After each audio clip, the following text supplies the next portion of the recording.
अमरीन पाठशाला में आप सभी का स्वागत है। आज हम बच्चों 12th क्लास एनसीईआरटी भारतीय इतिहास के कुछ विषय इस किताब को हम पढ़ाएंगे। तारीख़ हिंद के मौज़ूआत। इसमें 12th क्लास में एनसीईआरटी की जो इतिहास का पाठ्यक्रम है उसमें 3 किताबें दी गई हैं। यानी कि जो पार्ट 1 है वो एंशिएंट इंडिया का है और जो पार्ट 2 है वो मेडिवल हिस्ट्री है उसमें, और पार्ट 3 में मॉडर्न हिस्ट्री है। तो बच्चों इसी की हम कड़ी में जो फर्स्ट पार्ट है जिसमें पूरे का पूरा एंशिएंट इंडिया का जो हिस्ट्री है उसके कुछ विषय के बारे में हम जानकारी प्राप्त करेंगे। उसी का ही जो पार्ट 1 है इसमें 4 टॉपिक हैं हमारे बच्चों। 4 टॉपिक में जो हमारा फर्स्ट टॉपिक है वो है ईंटें, मनके तथा अस्थियां, यानी कि हड़प्पा सभ्यता। इसी में जो टॉपिक दूसरा है बच्चों आपका वो है राजा, किसान और नगर, यानी कि आरंभिक राज्य और अर्थव्यवस्था। यानी कि हिंदुस्तान में जो फर्स्ट टाइम एक बड़े लेवल पर राजशाही स्टार्ट हुई है, राजा बने हैं। अच्छा, द्वितीय नगरीकरण हुआ है तो उसके बारे में लगभग 600 ईसा पूर्व से और 600 ईस्वी तक। इसमें तीसरा टॉपिक है बंधुत्व, जाति तथा वर्ग। इसमें आरंभिक समाज जो 600 ईसा पूर्व से 600 ईस्वी तक इसे लिया गया है। और यूनिट 4 में हमारा है विचारक, विश्वास और इमारतें, यानी कि ये एंशिएंट हिस्ट्री का सांस्कृतिक यानी कल्चरल डेवलपमेंट के बारे में है। टाइम पीरियड वही रहेगा 600 ईसा पूर्व से 600 ईस्वी तक। तो इसी का फर्स्ट टॉपिक बच्चों हम लेते हैं हड़प्पा सभ्यता। जो हम इसमें समय के हिसाब से बात करें बच्चों तो ये लगभग 2800 ईसा पूर्व से और 1800 ईसा पूर्व तक का टाइम है। तो जो भारत प्रायद्वीप है इसमें आज से लगभग ये मानो आप 5000 साल पहले एक यहाँ पे एक सभ्यता थी, ठीक है। और सभ्यता भी इतनी विकसित थी कि वे लोग उस टाइम में शहरीकरण के अवस्था तक पहुंच गए थे। तो वे लोग विदेशों में अपना व्यापार भी करते थे, उनका राजनीतिक एक लेवल भी था। और शहर एक नगर नियोजन के हिसाब से बसाए जाते थे, कृषि यापन करते थे। कई तरह के धातु का उनको ज्ञान था, जैसे तांबा है, टिन है, सोना है, चांदी है। तो पूरे का पूरा उनका जो समाज किस तरह का था, उनका कल्चर किस तरह का था, व्यापार ट्रेड वो किस तरह से करते थे, उनकी इकोनॉमिक कंडीशन किस तरह की थी, उसका पूरा जीवन यापन हम पढ़ेंगे। अच्छा, कितने क्षेत्र में वो बसे हुए थे, विदेश से व्यापार वे किस तरीके से करते थे, किन वस्तुओं का वो करते थे, आयात निर्यात की वस्तुएं कौन सी थी, और कितने कितने क्षेत्र में इनका विस्तार था, और बाद में इनका मतलब एक कितनी विकसित सभ्यता का पतन कैसे हुआ। इन सभी की बातों की जानकारी हम हड़प्पा सभ्यता में पढ़ेंगे। यानी कि एक ऐसी सभ्यता जो आज से 5000 साल पहले थी और बाद में वो खत्म हो जाती है। बहुत ही हिंदुस्तान की एंशिएंट हिस्ट्री का बहुत ही समझने वाला टॉपिक है ये। तो बच्चों इसी को हम लेकर चलते हैं, स्टार्ट करते हैं। विषय 1, ईंटें, मनके तथा अस्थियां। इसे हम पूरे टॉपिक को हम बात करेंगे तो इसे हड़प्पा सभ्यता या सिंधु घाटी की सभ्यता इसे हम बोलते हैं। हड़प्पा सभ्यता क्यों बोलते हैं कि सबसे पहले हड़प्पा नामक शहर की खुदाई दयाराम साहनी ने 1921 में की थी। तो ये सबसे पहला स्थल था जिसकी हमें जानकारी प्राप्त हुई। तो इसी स्थल के नाम पे हड़प्पा सभ्यता का नाम रखा गया। बाद में हमें और स्थल मोहनजोदाड़ो है और काफ़ी स्थल हमें प्राप्त हुए हैं। आज तो हजारों की संख्या में स्थल प्राप्त हो चुके हैं। तो बाद में फिर देखा कि ये पूरे के पूरे अधिकतर जो सभ्यता है वो सिंधु नदी का जो क्षेत्र है उसके आसपास ही इसका पूरा स्थल प्राप्त हुए हैं। तो उसी के नाम पे सिंधु घाटी की सभ्यता, इंडस वैली सिविलाइजेशन इसको बोलते हैं। अब हमारे पुरातात्विक जो इतिहासकार हैं उनको जानकारी इसके किन वस्तुओं से मिली। वे जो वस्तु हैं उनमें अधिकतर ईंटें हैं, मनके हैं, अस्थियां हैं, कोई धातु की वस्तुएं हैं, लेकिन अधिकतर मात्रा में यही है। तो इन्हीं के नाम पे जो है इस चैप्टर का नाम रखा गया है कि अधिकतर मात्रा में यही हमें प्राप्त हुए हैं। अब इसमें हड़प्पाई मोहर संभवतः हड़प्पा अथवा सिंधु घाटी सभ्यता के सबसे विशिष्ट पुरावस्तु है। सैलखड़ी नामक पत्थर से यह बनाई जाती थी। सैलखड़ी पत्थर जो है थोड़ा सॉफ्ट होता है, तो तक्षण कला से जो है खोद खोद कर ये जो है मोहरे बनाते थे, तो उसमें तक्षण कला करनी आसान थी। मोहरों पर सामान्य रूप से जानवरों के चित्र तथा एक ऐसी लिपि के चिन्ह उत्कीर्णित हैं जिन्हें अभी तक पढ़ा नहीं जा सका है। यानी कि हड़प्पा काल की जो लिपि है उसे अभी हम पढ़ नहीं सकते हैं। हमारे विद्वान पुरातात्विक इतिहासकार कोशिश करते हैं, लेकिन अभी उसे पढ़ा नहीं जा सका है। फिर भी हमें इस क्षेत्र में उस समय बसे लोगों के जीवन के विषय में उनके द्वारा पीछे छोड़ी गई पुरावस्तुओं जैसे आवास, पुरावस्तु कौन कौन सी हैं? आवास हुआ, मृदभांड, आभूषण, औजार तथा मोहरे, तो ये सभी पुरावस्तु हैं, या जो हैं फसलों के अवशेष, मनके हैं, उनके मृदभांड हैं। तो इन काफी सारी वस्तुओं से जो है हमें जो उस टाइम के जो सभ्यता के लोग थे उनके जीवन यापन की जानकारी प्राप्त होती है। दूसरे शब्दों में पुरातात्विक साक्ष्यों के माध्यम से बहुत जानकारी मिलती है। अब हम देखेंगे कि हड़प्पा सभ्यता के विषय में क्या और कैसे जानते हैं। हम यह अन्वेषण करेंगे कि पुरातात्विक साक्ष्यों की व्याख्या कैसे की जाती है और इन व्याख्याओं में कैसे कभी कभी बदलाव आ जाता है। निश्चित रूप से इस सभ्यता के कई पहलू आज भी हमारी जानकारी से परे हैं और हो सकता है हमेशा ही रहे। बच्चों देखो, ये हड़प्पा की एक मोहर है, मतलब देखो इसमें ये एक सींग वाला जो है बैल है, वृषभ है, ठीक है। यहाँ में लिपि में देखो कुछ लिखा गया है, इसे आप ध्यान से देखेंगे, देखो कुछ यहाँ लिखा हुआ है, ये पूरी मोहर है ये, ठीक है। तो कितने शानदार तरीके से ये तक्षण कला से बनाई गई है। पत्थर कौन सा इस्तेमाल हुआ है इसमें? सैलखड़ी पत्थर इस्तेमाल हुआ है।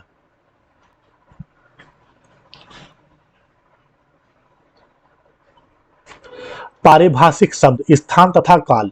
सिंधु घाटी सभ्यता को हड़प्पा संस्कृति भी कहते हैं। क्या कहते हैं? हड़प्पा संस्कृति।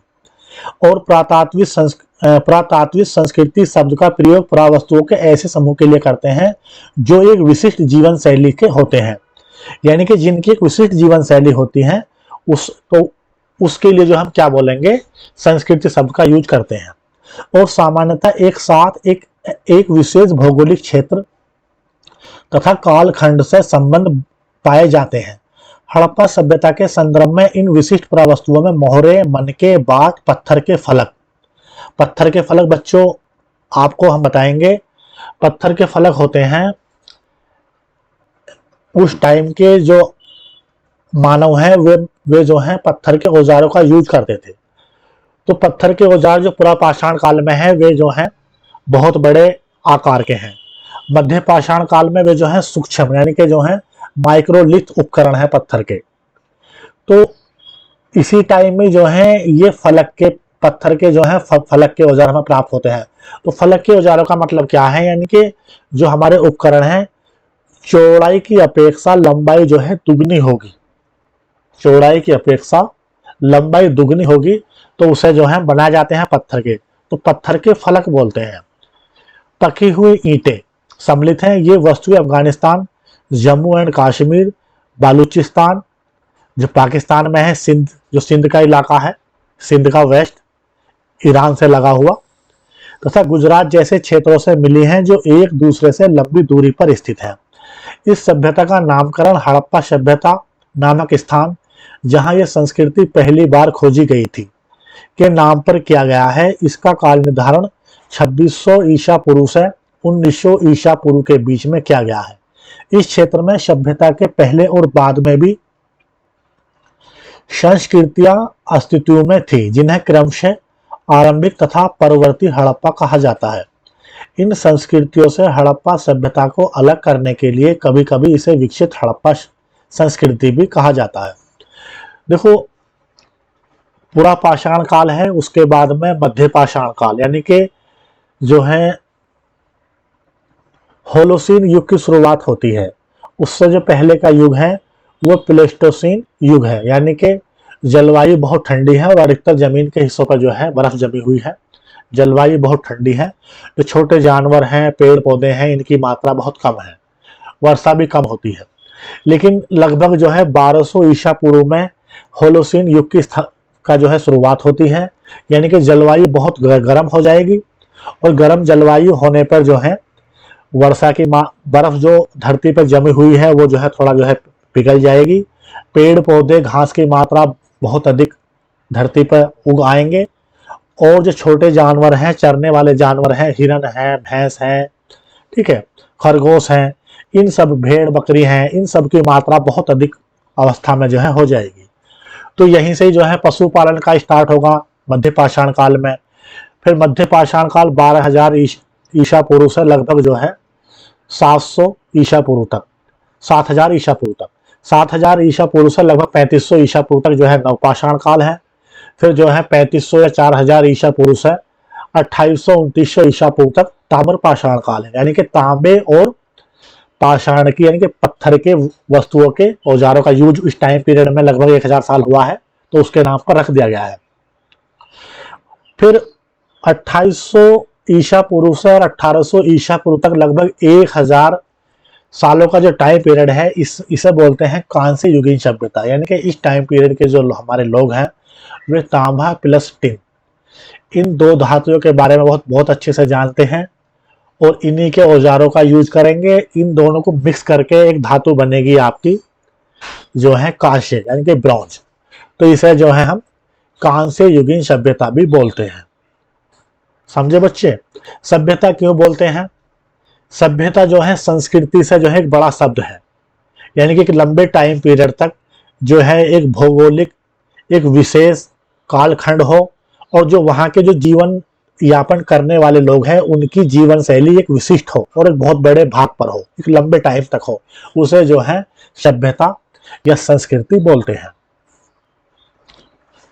अब बच्चों देखो, इसमें दिया गया है मनके, बाट और फलक। फलक कहते हैं जो हार बनाते थे। फलक मीन्स मनके होते हैं हार, यानी कि जो है पत्थर के अंदर या मोती के अंदर जो है सुराख करके उसमें धागा पिरो के अपने गले में पहनते थे। स्त्री और पुरुष दोनों ही उस टाइम पीरियड में ज्वेलरी का यूज करते हैं। ये इनके बाट है, देखो ये हो गए बाट, ठीक है, ये बाट है, कितने शानदार उसमें बनाए गए हैं, ठीक है। और जो है ये जो है फलक है, ये फलक यानी कि ये इनके जो है औजार है। और ये मनके हैं, इनमें जो है साइडों में जो है सुराख किया गया है, इनके अंदर सुराख किया गया है।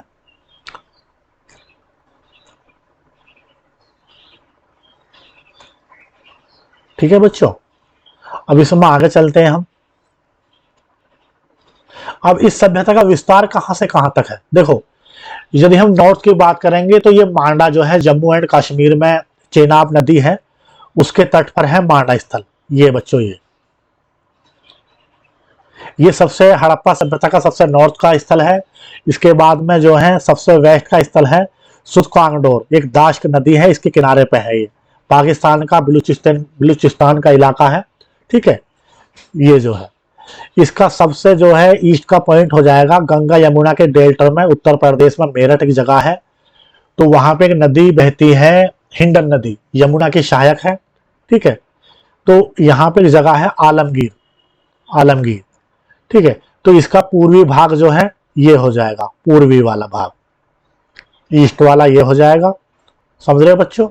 और नॉर्थ वाला जो है ये आपका ये हो जाएगा, और वेस्ट का बच्चों आपका जो है ये हो जाएगा। और आपका जो है यहाँ नर्मदा नदी के नीचे मतलब चलेंगे तो महाराष्ट्र है, महाराष्ट्र में एक नदी बहती है गोदावरी, गोदावरी की सहायक नदी है पिरवरा नदी, उसके किनारे पे एक शहर हमें मिला है देमाबाद। देमाबाद जो है सबसे जो है साउथ का, सबसे साउथ का स्थल है हमारा ये, ठीक है बच्चों, सबसे साउथ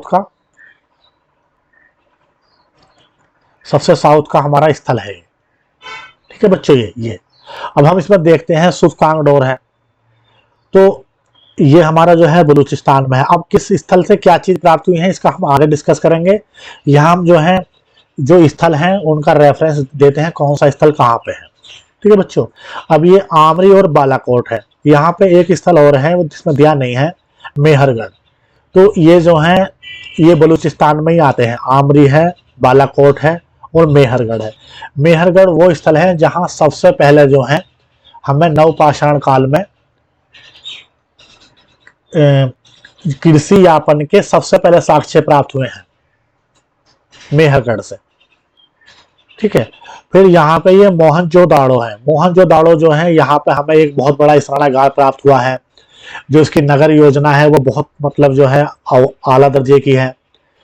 जैसे आज के टाइम में सोसाइटी बनती है, पूरा जो है एक स्ट्रक्चर के हिसाब से बनाते हैं, उसी हिसाब से उस टाइम पे भी जो हमारे जो हड़प्पा सभ्यता के लोग हैं वो बनाते थे। पहले जो है पूरा नगर नियोजन करते थे और फिर गलियां निकालते थे, उसके हिसाब से फिर अपना 1 मंजिल का, 2 मंजिल का, 3 मंजिल का जो है मकान बनाते थे। मोहनजोदाड़ो से लगभग जो है जो घर मिले हैं, लगभग हर घर से जो है उनके आंगन में कुआं मिला है। यहाँ से एक स्नानागार मिला है। बहुत बड़ा शहर है ये, हड़प्पा सभ्यता का सबसे बड़ा शहर मोहनजोदाड़ो है। ठीक है, फिर ये आपका चनहुद्रो हो गया, ये पाकिस्तान में ही है ये। अब जो सिंधु नदी है, सिंधु नदी के जो है ये देखो, सिंधु नदी का जो वाटर फ्लो है ये ऐसा है बच्चों। ठीक है, ये इस तरीके से है। अब जिधर नदी बहती है उसकी तरफ को आप अपना फेस करेंगे, जब आप जो है राइट हैंड की तरफ आपका क्या हो जाएगा, ईस्ट हो जाएगा, और लेफ्ट हैंड की तरफ वेस्ट हो जाएगा। तो ये मोहनजोदाड़ो है, ये इस नदी के जो है सिंधु के ईस्ट में है। ये गवेरी वाला है, ये भी बहुत बड़ा शहर है, जो ये पाकिस्तान का इलाका है, इसमें है ये। हड़प्पा है रावी नदी की किस पे हो जाएगा बताओ बच्चों, ये है पानी का फ्लो देखो इस तरीके से है नदी का, तो ये हो जाएगा आपका हड़प्पा नदी के सॉरी रावी के वेस्ट में हड़प्पा शहर है। इसकी खोज किसने करी थी, 1921 में जो है दयाराम शाहनी ने इसकी खोज करी थी हड़प्पा की। उसके बाद में जम्मू एंड कश्मीर में ये मांडा है। ठीक है, फिर आप यहाँ आएंगे, हरियाणा में राखीगढ़ी है और मिठातल है, बनावली है। 3 ये हरियाणा के हैं ये बच्चों, ये 3। फिर कालीबंगा जो है राजस्थान का है, पंजाब से लगा हुआ बॉर्डर है कालीबंगा। यहाँ पे जो है जो हल जोतते हैं, तो जुते हुए मतलब जो है जुते हुए खेत के साक्ष्य मिले हैं, और अग्नि वेदिका यानी कि आग उसका जो है यज्ञ का साक्ष्य यहाँ से प्राप्त होता है। उसके बाद बच्चों देखो हम यहाँ आएंगे, ये धोलावीरा है। धोलावीरा ये गुजरात के जो है कच्छ का रण है, वहां पे है। तो यहाँ पे हमें जो हड़प्पा लिपि के जो शब्द हैं वो एक बहुत बड़े पत्थर पर सबसे अधिक मात्रा में हमें यहाँ से मिले हैं। दूसरा हमें यहाँ से जो है एक तालाब मिला है, जो कृषि यापन के लिए मतलब जो है सिंचाई के लिए यूज होता था। तो जल के विकास की प्रणाली का एक बहुत ही बड़ा मतलब जो है पूरे वर्ल्ड लेवल पे एक साक्ष्य यहाँ पे प्राप्त हुआ है। मोहनजोदाड़ो से एक वर्ल्ड लेवल का जो हमें प्राप्त होता है, जिसके लिए मतलब जो है लोग अद्भुत रह गए कि किस तरह की सभ्यता है, वो है यहाँ पे यहाँ का इनका नगर नियोजन मोहनजोदाड़ो का। ये नागेश्वर है, नागेश्वर बिल्कुल जो है समुद्र किनारे पे है। ये रंगपुर हो गया कच्छ, ये जो है तुम्हारा इसमें गुजरात में है। ये लोथल जो है ये माही की सहायक नदी है बच्चों, भोगवा उसके तट पे है लोथल, बंदरगाह शहर है ये। नागेश्वर भी बंदरगाह शहर है। आगे देखते हैं बच्चों, यहाँ पे फिर ये लगभग जो है सभी पूरे हो चुके हैं। अब इनके बारे में यानी कि किस शहर से किसकी क्या विशेषता है उसके बारे में हम जानकारी जो है 1 बाय 1 एक एक शहर लेकर हम आगे पढ़ेंगे। इसमें हम इनका क्षेत्र विस्तार क्या है वो हमने बताया है। और ये सभी के सभी जो स्थल हैं ये विकसित हड़प्पा सभ्यता के स्थल है, यानी कि हड़प्पा सभ्यता के भी 3 तरह के उसके कालखंड के हिसाब से बांटा गया है, यानी कि पूर्ववर्ती हड़प्पा सभ्यता के स्थल, फिर विकसित हड़प्पा सभ्यता के स्थल, और फिर जो है उत्तर हड़प्पा सभ्यता के स्थल यानी कि बाद वाले। तो अब बच्चों अब हम इसका ये टाइम हिस्ट्री में एक चीज ये बहुत इंपॉर्टेंट है कि हम कैसे बताएंगे कि भी ईशा पूर्व क्या है और ईसवी सन क्या है, यानी कि बिफोर क्राइस्ट क्या होता है, अन्ना डोमिनो क्या है, बिफोर कॉमन एरा क्या है, सिंपल कॉमन एरा क्या है। यानी कि हम बात करते हैं कि तारीख किस हिसाब से हम लेंगे, किस हिसाब से मतलब हम बताएंगे कि कौन सी चीज मतलब कितनी पुरानी है। तो एक पैमाना लिया गया है ईसा मसीह के जन्म से। यदि कोई चीज पहले होती है तो उसे बोलेंगे हम बिफोर क्राइस्ट यानी कि बीसी, हिंदी में इसको बोलेंगे ईसा पूर्व। और ईसा मसीह के जन्म वर्ष से और उसके बाद से, जन्म वर्ष भी उसी में शामिल है, तो उसे हम इंग्लिश में बोलेंगे अन्ना डोमिनो या सिंपल हिंदी में बोलेंगे ईस्वी। अब पूरे वर्ल्ड लेवल पे एक पैमाना और चलता है, उसे हम बोलते हैं सिंपल सी यानी कि कॉमन एरा, जो ईसा मसीह के जन्म वर्ष और उससे बाद का अब तक का जो टाइम पीरियड चल रहा है, कॉमन एरा। ईसा मसीह के जन्म से जो पहले की जो घटनाएं हैं, जो अतीत है हमारा पूरा मानव का, उसे हम बोलेंगे BCE, बिफोर कॉमन एरा। ठीक है। तो लेकिन हमारी जो हिंदी की एनसीईआरटी है, इसमें इंग्लिश की एनसीईआरटी में जो यूज करते हैं BCE, बिफोर कॉमन एरा और सिंपल कॉमन एरा। लेकिन हिंदी में हमने जो है ईसा पूर्व और ईसवी हमने जो है यूज किया है। तो बच्चों अब इसमें जो है इधर जो है आरंभिक तथा विकसित हड़प्पा सभ्यता के स्थल दिए गए हैं। ठीक है। इसमें दिया है सिंध। सिंध आप जानते हैं जो पाकिस्तान का जो साउथ वाला इलाका है, जो अरब सागर से मिला हुआ है, उस पूरे इलाके को हम सिंध बोलते हैं। अच्छा, जो पाकिस्तान का जो इंडिया का कुछ जो थार का जो रेगिस्तान है, वो कुछ इंडिया में है, कुछ पाकिस्तान में है। तो पाकिस्तान में जो इंडिया से मिला हुआ जो थार रेगिस्तान है, उसे हम जो है चोलिस्तान बोलते हैं। तो ये स्थल दिए गए हैं। कुल कितनी बस्तियां हैं? लगभग 106 बस्तियां सिंध में हमें प्राप्त हुई हैं अभी तक खुदाई में, और चोलिस्तान में 239 बस्तियां हमें जो है प्राप्त हुई हैं। ठीक है। अब इसका आरंभ कैसे हुआ बच्चों? इस क्षेत्र में विकसित हड़प्पा से पहले भी कई संस्कृतियां अस्तित्व में थी। ये संस्कृतियां अपनी विशिष्ट मृदभांड शैली से संबंधित थी तथा इनके संदर्भ में हमें कृषि, पशुपालन तथा कुछ शिल्पकारी के साक्ष्य भी मिलते हैं। बस्तियां आमतौर पर छोटी थी और इनमें बड़े आकार की संरचनाएं लगभग ना के बराबर थी। कुछ स्थलों पर बड़े पैमाने पर इलाकों में जलाए जाने के संकेतों से तथा कुछ अन्य स्थलों के त्याग दिए जाने से ऐसा प्रतीत होता है कि आरंभिक हड़प्पा तथा हड़प्पा सभ्यता के बीच क्रमभंग था। इसमें आरंभ का दिया गया है कि आरंभ में जो है हमारे अतीत के जो लोग हैं, कृषि किस तरीके से करते हैं, पशुपालन कैसे करते हैं, शिल्पकारी है, और उस संस्कृति की हमें जानकारी किस तरीके से मिलती है, उसका एक ब्रीफ इसमें जो है दिया है। अब इनके निर्वाह के तरीके यानी कि उनका जीवन यापन किस तरीके से है, किन चीजों पर वो डिपेंड है, इस टॉपिक के अंदर हम ये चीज पढ़ेंगे। विकसित हड़प्पा संस्कृति कुछ ऐसे स्थानों पर पनपी जहां पहले आरंभिक हड़प्पा संस्कृति अस्तित्व में थी। इन संस्कृतियों में कई तत्व जिसमें निर्वाह के तरीके शामिल थे समान थे। हड़प्पा सभ्यता के निवासी कई प्रकार के पेड़ पौधों से प्राप्त उत्पाद और जानवरों, जिनमें मछली भी शामिल है, से प्राप्त भोजन करते थे। ठीक है। जले अनाज के दानों तथा बीजों की खोज में पुरातात्विक आहार संबंधी आदतों के विषय में जानकारी प्राप्त करने में सफल हो पाए हैं। इनका अध्ययन पुरावनस्पतिज्ञ करते हैं, जो प्राचीन वनस्पति के अध्ययन, ठीक है, के विशेषज्ञ होते हैं। हड़प्पा स्थलों से मिले अनाज के दानों में गेहूं, जौ, दाल, सफेद चना तथा तिल शामिल है। ठीक है। तो हड़प्पा जो हमारा कृषि यापन है, कृषि नवपाषाण काल में जो है कृषि की पद्धति स्टार्ट हो चुकी है। मध्य पाषाण काल में जो है पशुपालन स्टार्ट हो चुका है। तो अब जो है मानव हड़प्पा सभ्यता में कृषि यापन भी करता है, पशुपालन भी करता है। तो कौन कौन सी जो है फसलें हैं? गेहूं है, जौ है, दाल है, सफेद चना है, तिल है, ठीक है, कपास है। तो बहुत सारी फसलों का जो है उत्पादन करता है।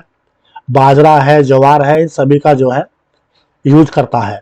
अब गेहूं का, जौ का, सरसों का, कपास का, खजूर का, इन 4-5 फसलों का साक्ष्य हमें बलूचिस्तान में एक जगह है मेहरगढ़, वहां से हमें प्राप्त हुआ है। हड़प्पा स्थलों से मिली जानवरों की हड्डियों में मवेशियों, भेड़, बकरी, भैंस, सूअर आदि की हड्डियां शामिल हैं। प्राणी विज्ञानियों अथवा जीव पुरातत्वविदों द्वारा किए गए अध्ययनों से संकेत मिलता है कि ये सभी जानवर पालतू थे। जंगली प्रजातियों जैसे वरहा यानी कि शुअर, हिरण तथा घड़ियाल की हड्डियां भी मिली हैं। हम यह नहीं जान पाए हैं कि हड़प्पा निवासी स्वयं इन जानवरों का शिकार करते थे अथवा अन्य आखेटक समुदाय से इनका मांस प्राप्त करते थे। मछली, पक्षियों की हड्डियां भी मिली हैं। अब बच्चों यहाँ पे एक जो है मैप दिया गया है, ध्यान से आप देखेंगे। जो इससे पहले वाला मैप हमने पढ़ा है वो था विकसित हड़प्पा सभ्यता के स्थल, ठीक है।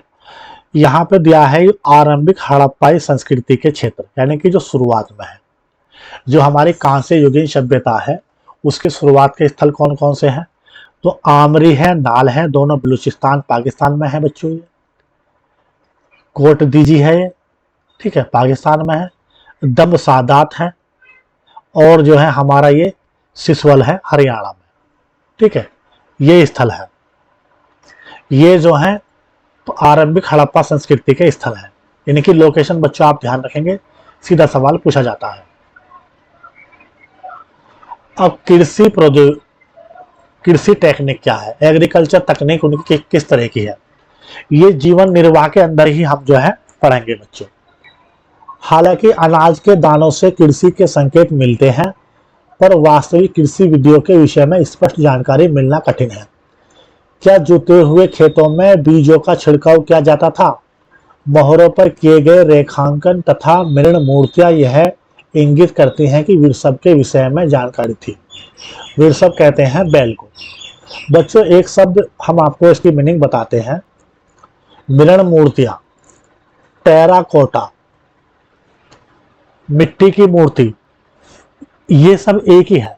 यानी कि मिट्टी की हम जो है वस्तु बनाएंगे और उसको फिर आग में पकाएंगे तो वो हमारा बन जाएगा मृण मूर्ति या टेराकोटा। इससे अलग जो हमें जो वस्तु हड़प्पा सभ्यता में मिली है तो वो हमें कांसे की और तांबे की वस्तु मिली है, ठीक है। लेकिन अधिकतर मात्रा में जो वस्तु हमें मिली है वो मृण मूर्ति मिली है, यानी कि सिंपल मिट्टी की बनी हुई मूर्ति, और उसको आग में पकाकर टेराकोटा या मृण मूर्ति का नाम दिया गया है। वृषभ कहते हैं बैल को, और इसी आधार पर पुरातत्वविद यह मानते हैं कि खेत जोतने के लिए बैलों का प्रयोग होता था। खेत जोतने के साक्ष्य हमें जो है राजस्थान में जगह है कालीबंगा, वहां से प्राप्त हुए हैं। साथ ही चोलिस्तान यानी कि पाकिस्तान का जो रेगिस्तानी इलाका है के कई स्थलों, और बनावली यानी कि हरियाणा में से मिट्टी से बने हल्के प्रतिरूप मिले हैं। इसके अतिरिक्त पुरातत्वविदों को कालीबंगन राजस्थान में है नामक स्थान से जुते हुए खेत के साक्ष्य, किसके जुते हुए खेत के साक्ष्य और जो है अग्नि वेदिकाएं का साक्ष्य मिला है, जो आरंभिक हड़प्पा स्तर से संबद्ध है। इस खेत में हल रेखाओं के दो समूह एक दूसरे को समकोण पर काटते हुए विद्यमान थे, जो दर्शाते हैं कि एक साथ दो अलग अलग फसलें उगाई जाती थी। पुरातत्वविदों ने फसलों की कटाई के लिए उपयुक्त औजारों को पहचानने का प्रयास भी किया।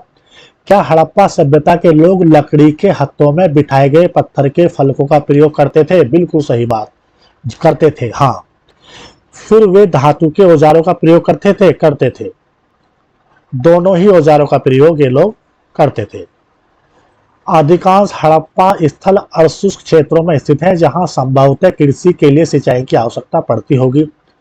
अफगानिस्तान में सोरतुघई, अफगानिस्तान में एक शहर जो हड़प्पा स्थल है सोरतुघई नामक हड़प्पा स्थल से नहरों के कुछ स्थल हमें जो है कुछ अवशेष मिले हैं, परंतु पंजाब सिंध में नहीं। ऐसा संभव है कि प्राचीन नहरें बहुत पहले ही घास से भर गई थी। ऐसा भी हो सकता है कि कुओं से प्राप्त पानी का प्रयोग सिंचाई के लिए किया जाता हो। इसके आधार पर धौला वीरा गुजरात में मिले जलाशयों का प्रयोग संभवतः कृषि के लिए जल का संचयन हेतु किया जाता था। अब देखो, एक तकनीकी, हम हड़प्पा सभ्यता के लोगों की तकनीकी की बात कर रहे हैं। उस टाइम पर तकनीकी आज की तरह मतलब कंप्यूटर है, चंद्रयान भेजा जा रहा है, इस तरह की नहीं थी। उस टाइम पर जो है, जो अपने जीवन यापन की जो वस्तु है, जैसे मृद भांड है, या मोहरे बना रहे हैं, या कृषि के उपकरण बना रहे हैं, या कृषि यापन के लिए मान जैसे तालाब बनाया है कोई, मतलब जो है कोई जो है उस टाइम के अतीत के लोगों ने मकान बनाने की योजना है, कुएं खोदने की कोई योजना है, तो इस तरह की चीजें जो है तकनीक में आती थी। जैसे देखो, हमें कृषि के उपकरण प्राप्त हुए हैं, तो ये तांबे और कांसे के जो है बने हुए हैं ये, ठीक है, धातु के हैं ये। धातु कौन सा है यहाँ पे? तांबा और कांसा, ठीक है। ज्वेलरी में हमें जो है सोने और चांदी के जो है दो धातु की वस्तुएं और प्राप्त हुई हैं। राजस्थान में एक जगह है सीकर, तो सीकर में जो है खेतड़ी की खानें हैं तांबे की, तो वहां से हड़प्पा सभ्यता के लोगों को जो है तांबा प्राप्त होता था। अब ये पकी मिट्टी से बना विरसा यानी कि जो है एक बैल है, देखो आप, ठीक है। तो इसके आधार पर ये लगता है कि वहां पर जो है ये जिन वस्तुओं की हमें फिगर मिला है कि ये वस्तुएं वहां पर हड़प्पा सभ्यता के लोग थे, जानते थे, और वहां पर इनका इस्तेमाल जो है करते थे। पुरावस्तुओं की पहचान कैसे की जाती है? भोजन तैयार करने की प्रक्रिया में अनाज पीसने के यंत्र, ठीक है, उन्हें आपस में मिलाने, मिश्रण करने, पकाने के लिए बर्तनों की आवश्यकता। अब मृद भांड बनेंगे तो वो भी इसमें तकनीक है उनकी, ठीक है। अनाज पीसने के जो यंत्र हैं तो वो भी अच्छी तकनीक के। तो ये सब चीजें जो है तकनीक में आएंगी, जो भी उनके जीवन यापन से संबंधित, जीवन यापन की ही बात उस टाइम चल रही है, ठीक है। थोड़ा थोड़ा व्यापार भी विदेश से उन लोगों ने स्टार्ट कर दिया है, तो उनके जीवन यापन के हिसाब से जो चीजें हैं, जिन उपकरणों का वो यूज करते हैं, कृषि के उपकरण हैं, जुताई के उपकरण हैं, या व्यापार के उपकरण जैसे मोहरे वगैरह हो गई, या उनके रहने के जो मकान हैं उसके उपकरण हैं, तो उन चीज़ों को बनाने में जो उन्होंने तकनीक लगाई है, तो उसी के बारे में यहाँ पर जो है जानकारी हम जो है प्राप्त कर रहे हैं। इन सभी को पत्थर, धातु तथा मिट्टी से बनाया जाता था। यहाँ एक महत्वपूर्ण हड़प्पा स्थल मोहनजोदाड़ो में हुए उत्खननों पर सबसे आरंभिक रिपोर्टों में से एक के कुछ उदाहरण दिए जा रहे हैं। अवतल चक्कियां, अवतल कहते हैं बच्चों अवतल चक्कियां, यानी कि जो चक्कियां जैसे मसाला पीसते हैं तो वो बीच में से जो है घिसते घिसते वो थोड़ा नीचे को हो जाती है वो, ठीक है, नीचे को, किनारे उसके उभरे हुए हैं, उसका बीच जो है नीचे की तरफ को है, तो ये अवतल सेफ चक्कियों ने ले ली है, बड़ी संख्या में मिली है, और ऐसा प्रतीत होता है कि अनाज पीसने के लिए प्रयुक्त ये एकमात्र साधन थी। यानी कि उस टाइम की ये जो है चक्की का काम करती हैं, जो गेहूं या अनाज पीसने के लिए, आटा बनाने के लिए यूज होती थी। साधारणतः ये चक्कियां स्थूलतः कठोर, कंकरीले, अग्निज, बलुआ पत्थर से निर्मित थी। आमतौर पर इनसे अत्यधिक प्रयोग के संकेत मिलते हैं। चूंकि इन चक्कियों के तल सामान्यतः उत्तल है, निश्चित रूप से इन्हें जमीन में अथवा मिट्टी में जमा कर रखा जाता होगा, जिससे इन्हें हिलने से रोका जा सके। दो प्रकार की चक्कियां मिली हैं, एक वे हैं जिन पर एक दूसरा छोटा पत्थर आगे पीछे चलाया जाता था, जिससे निचला पत्थर खोखला हो गया था, तथा दूसरी वे है जिनका प्रयोग संभवतः केवल सालन या तरी बनाने के लिए, जड़ी बूटियों, मसालों को कूटने के लिए किया जाता था। इन दूसरे प्रकार के पत्थरों को हमारे श्रमिकों द्वारा सालन पत्थर का नाम दिया गया है। हमारे बावर्ची ने एक यही पत्थर रसोई में प्रयोग के लिए संग्रहालय से उधार मांगा है। अर्नेस्ट मेके फर्दर एक्सकेवेशंस एट मोहनजोदाड़ो, इन्होंने किताब लिखी है, उसका मतलब यहाँ से उदाहरण लिया गया है अर्नेस्ट मेके ने। तो अर्नेस्ट मेके ने जो है खुदाई करी है, तो उस खुदाई में जो है उनके श्रमिक हैं, वो लोग हैं जो उन्हें चीजें प्राप्त हो रही हैं, उस तरह पूरा मैटर उन्होंने जो है फर्दर एक्सकेवेशंस एंड मोहनजोदाड़ो इस किताब में उन्होंने जो है बताया है। ये जो है अवतल चक्की का यहाँ पे फिगर दिया गया है। पुरातात्विक वर्तमान समय की तुलनाओं से यह समझने का प्रयास करते हैं कि प्राचीन पुरावस्तुएं किस प्रयोग में लाई जाती थी। मेके खोजी गई वस्तु की तुलना आजकल की चक्कियों से कर रहे हैं। क्या यह एक उपयोगी नीति है? देखो आजकल की जो चक्कियां हैं ये तो बहुत डेवलप हैं, यांत्रिक बेस पे हैं। उस टाइम की जो चक्कियां हैं वो सिंपल जो है मानव तकनीकी के बेस पर है, सिंपल तरीके से। अब यहाँ पे जो है धोलावीरा से मिला जलाशय है, इसका देखो आप, इसका ये देखो इसकी बनावट किस तरीके से है, राजगीर ने किस तरीके से इसको बनाया है। इसका आर्किटेक्ट आप बहुत ध्यान से देखेंगे, देखो किस तरीके से सीढ़ियां यहाँ पे दी गई हैं ये। उसके बाद में देखो ये पोर्शन आप देखेंगे किस तरीके से इसका ज्यामिति फिगर लिया गया है, ये देखेंगे कितने विकसित, कितने डेवलप लोग भी रहे होंगे। ठीक है, उस टाइम की जो है पूरे वर्ल्ड की जो है विकसित सभ्यता है, नगरीय सभ्यता है। तो ये जो है एक जलाशय मिला है जिसका उपयोग जो है सिंचाई के लिए या पानी के अपना पीने के लिए जो है यूज करते थे धोलावीरा में। मोहनजोदाड़ो में कन्नागार मिला है, ऐसी गोदीबाड़ा एक जो है लोथल से मिला है। तो बच्चों आज हम इतना ही लेंगे। जिन बच्चों ने हमारे चैनल अमरीन पाठशाला को सब्सक्राइब नहीं किया है वो बच्चों सब्सक्राइब करेंगे, लाइक करेंगे और शेयर करेंगे। धन्यवाद। Have a nice day.